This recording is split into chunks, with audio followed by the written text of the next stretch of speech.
الحمد لله وكفى وسلام على عباده الذين اصطفى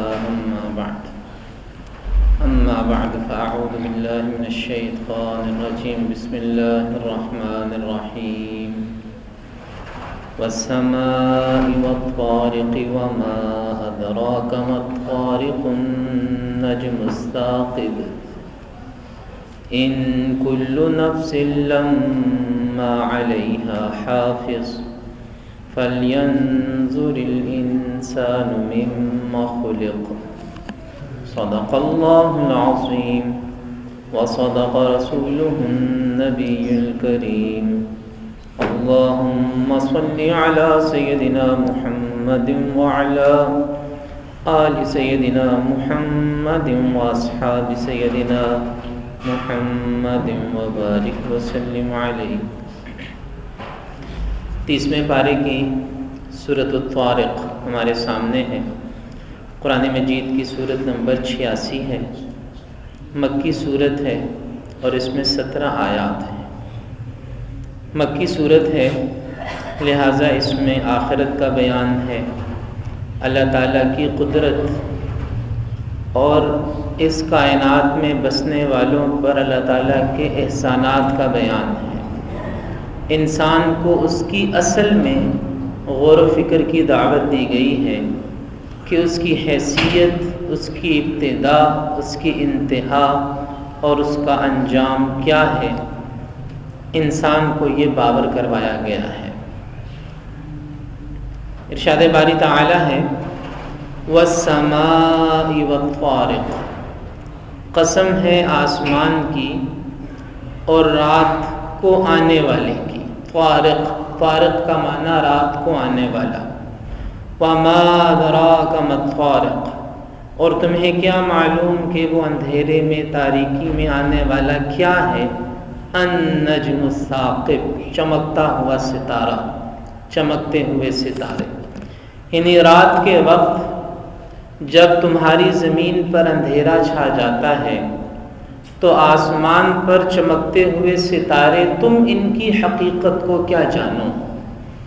یعنی تمہاری نظر میں تو بس یہ روشنی کے چھوٹے چھوٹے نقطے ہیں، تمہاری نظر میں تو یہ روشنی کے چھوٹے چھوٹے نقطے ہیں، تمہیں کیا معلوم کہ ان کی حقیقت کیا ہے؟ اور سچ یہی ہے، قرآن مجید تو آج سے 1450 سال پہلے نازل ہوا۔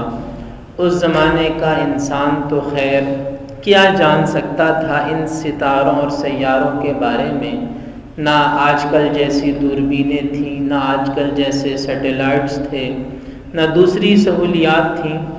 آج جب کہ یہ سہولیات موجود ہیں، شاندار دوربینیں ہیں، کیمرے ہیں، سیٹلائٹس ہیں، انسان نے خلا کو مسخر کیا ہے، انسان خلا تک پہنچا ہے، چاند تک پہنچا ہے، اس کے باوجود ابھی تک انسان نہیں جانتا کہ یہ خلا کیا ہے، یہ فضا کیا ہے، یہ ہمارے اوپر تیرنے والے یہ اجسام، ان اجسام کی حقیقت کیا ہے۔ انسان کا علم ان چیزوں کے بارے میں اب بھی تاریکیوں اور اندھیروں میں ہے۔ چاند پر جا چکے ہیں لیکن چاند کا بھی پوری طرح علم نہیں ہے کہ چاند کی حقیقت کیا ہے، اس کے اندر کیا ہے، اس کے باہر کیا ہے، اس کے اجزاء کیا ہیں۔ چاند کی حقیقت بھی نہیں معلوم۔ جہاں گئے ہیں تو دوسرے سیارے اور ستارے، ان کے بارے میں تو انسان کا علم بالکل صفر ہے۔ بس یہ پتہ ہے کہ ہیں، زیادہ سے زیادہ ان کا سائز معلوم کر لیا، جی حجم اتنا ہے، اس سے آگے بڑھے تو فاصلہ معلوم کر لیا کہ فاصلہ کتنا ہے، لیکن اس چیز کی، ان آسمانی اجسام کی، ان ستاروں اور سیاروں کی حقیقت کیا ہے، انسان کچھ نہیں جانتا۔ 1450 سال پہلے اللہ تعالیٰ نے یہ اعلان فرما دیا کہ وَمَا أَدْرَاكَ مَا الطَّارِقُ، تمہیں نہیں پتا کہ یہ رات کو چمکنے والے ستارے یہ کیا ہیں، ان کی کیا حقیقت ہے۔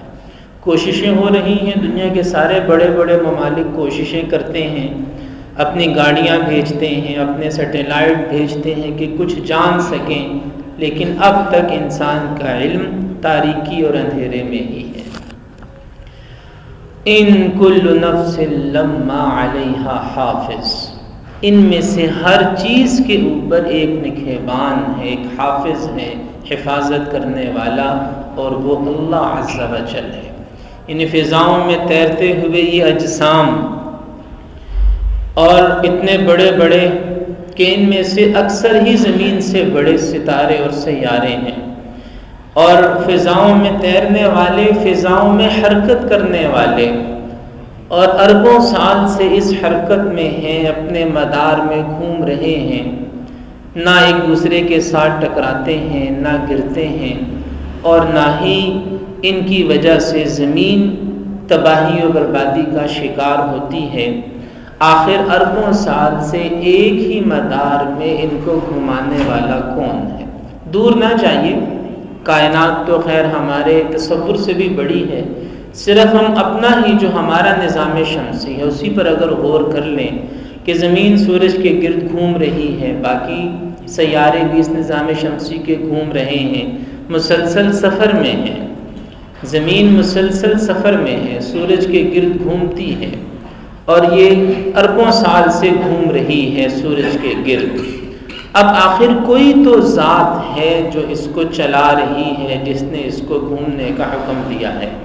ایک سائیکل، چھوٹی سی سائیکل، جب تک اس کے پیچھے بھی کوئی طاقت نہ ہو وہ نہیں چلتی۔ بچے کا ایک چھوٹا سا کھلونا، اس کو چلانے اور گھمانے کے لیے بھی آپ کو ایک توانائی کی ضرورت ہے۔ بچہ اس گاڑی کو، چھوٹی سی گاڑی کو دھکا دے گا تو وہ چلے گی، اسے بھی توانائی چاہیے۔ تو اتنی بڑی زمین کسی توانائی کے بغیر کیسے چل سکتی ہے؟ اور توانائی کا کوئی نہ کوئی تو مصدر اور مرجع ہوتا ہے جہاں سے وہ توانائی ملتی ہے۔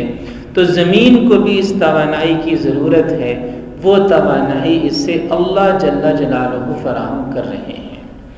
ان کل نفس لما علیہا حافظ، ہر چیز کے اوپر ایک نگہبان ہے۔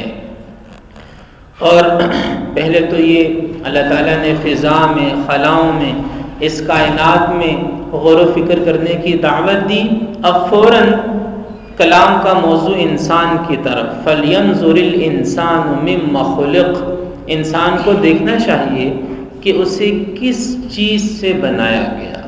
فَلْيَنْظُرِ الْإِنسَانُ مِمَّ خُلِقَ، کس چیز سے بنایا گیا؟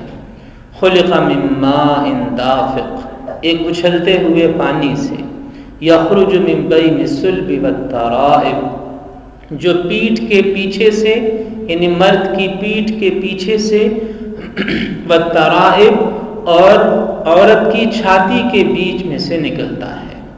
تو اللہ، وہ اللہ جو انسان کو اتنی باریک بینی کے ساتھ بنانے والا ہے، پھر رحم مادر میں اس کی نشو و نما کرنے والا ہے، پھر زمین کے اندر اسے سنبھالنے والا، پالنے والا، زندہ رکھنے والا، بیماریوں سے بچانے والا، ہر طرح کی آفات میں گھرے ہوئے اس انسان کو، انسان اندر سے اور باہر سے کئی خطرات میں گھرا ہوا ہے۔ اندر کے خطرات بھی ہیں، اس کے جسم کا نظام، ذرا سی چوک ہوئی نہیں اور قصہ تمام، اور باہر کے بھی خطرات ہیں۔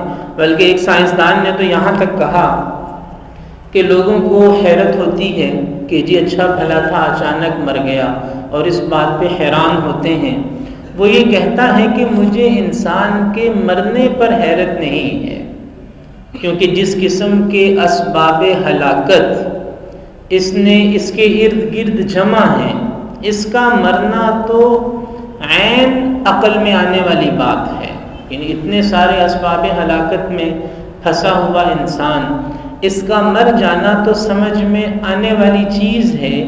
وہ یہ کہتا ہے کہ جو چیز مجھے حیران کرتی ہے وہ اس کا زندہ رہنا ہے، کہ زندہ کیسے ہے؟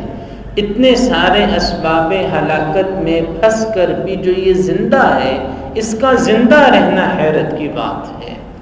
اور ظاہر ہے کہ اگر اتنے سارے اسباب ہلاکت میں یہ زندہ ہے تو اسے زندہ رکھنے والی کوئی طاقت ہے، اس کی نگہبان، اس کی حفاظت کرنے والی، اس کو بچانے والی، کہ اندرونی اور خارجی، داخلی اور خارجی ہلاکتوں کے اسباب کے باوجود اس نے اس کو بچا کے رکھا ہوا ہے۔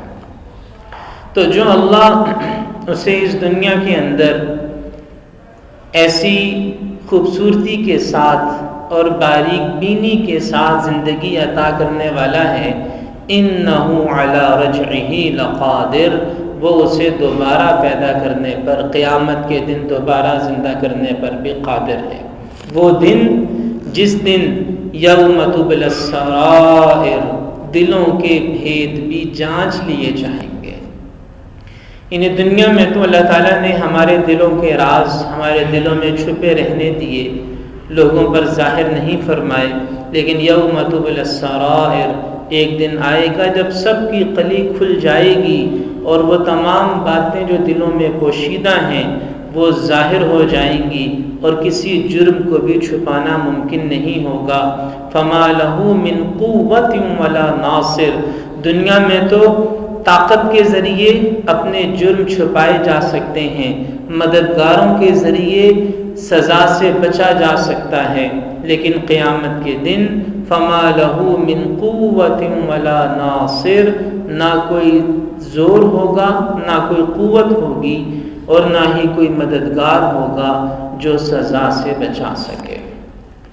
وَالسَّمَاءِ ذَاتِ الرَّجْعِ، اور قسم ہے اس آسمان کی جو برسات کرنے والا ہے، وَالْأَرْضِ ذَاتِ الصَّدْعِ، اور قسم ہے اس زمین کی جو بیج کی کونپل پھوٹنے پر پھٹنے والی ہے۔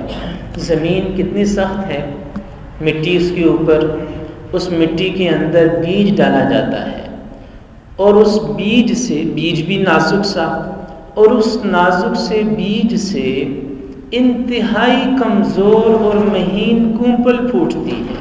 وہ اتنی کمزور ہے کہ چڑیا اسے اگر چونچ مار دے تو وہ ٹوٹ جائے۔ وہ جو کونپل دانے میں سے نکلتی ہے اتنی کمزور ہے کہ چڑیا کی چونچ سے بھی ٹوٹ جائے، لیکن وہ کونپل زمین کو پھاڑ کے باہر نکل آتی ہے، اور پھر غلہ اگتا ہے، اناج اگتا ہے، پودے اگتے ہیں، درخت اگتے ہیں۔ اللہ تعالیٰ نے زمین کے اس پھٹنے کو قرآن مجید میں خاص طور پر بیان فرمایا، وَالْأَرْضِ ذَاتِ الصَّدْعِ، قسم ہے اس زمین کی کہ جو کونپل کے لیے پھوٹنے والی ہے، اسے جگہ دینے والی ہے، اسے راستہ دینے والی ہے تاکہ انسان کی ضرورت کا انتظام ہو سکے۔ إِنَّهُ لَقَوْلٌ فَصْلٌ، آسمان اور زمین کی قسم کھا کے اللہ تعالیٰ فرماتے ہیں کہ یہ قرآن مجید فیصلہ کن بات ہے، دو ٹوک بات ہے، نپی تلی بات ہے۔ إِنَّهُ لَقَوْلٌ فَصْلٌ وَمَا هُوَ بِالْهَزْلِ، یہ کوئی ہنسی مزاح کی بات نہیں ہے، یہ کوئی افسانے اور کہانیوں کی بات نہیں ہے، قول فصل ہے، ہزل اور مذاق نہیں ہے۔ انہم یکیدون کیدا، یہ لوگ قرآن کے خلاف، اسلام کے خلاف، حضرت محمد صلی اللہ علیہ وسلم کے خلاف داؤ پیش میں لگے ہوئے ہیں۔ وَأَكِيدُ كَيْدًا، اور میں بھی اپنی تدبیر کر رہا ہوں۔ فَمَهِّلِ الْكَافِرِينَ أَمْهِلْهُمْ رُوَيْدًا، آپ کافروں کو تھوڑی سی ڈھیل دیں، ان کے دن عن قریب پورے ہو جانے والے ہیں، اور اللہ سے ٹکرانے کا اور اللہ کی دعوت کے راستے میں رکاوٹ بننے کا انجام عن قریب ان کے سامنے آ جانے والا ہے۔ اللہ تعالیٰ ہمیں قرآن مجید کو سمجھ کر اس پر عمل کرنے کی توفیق عطا فرمائے۔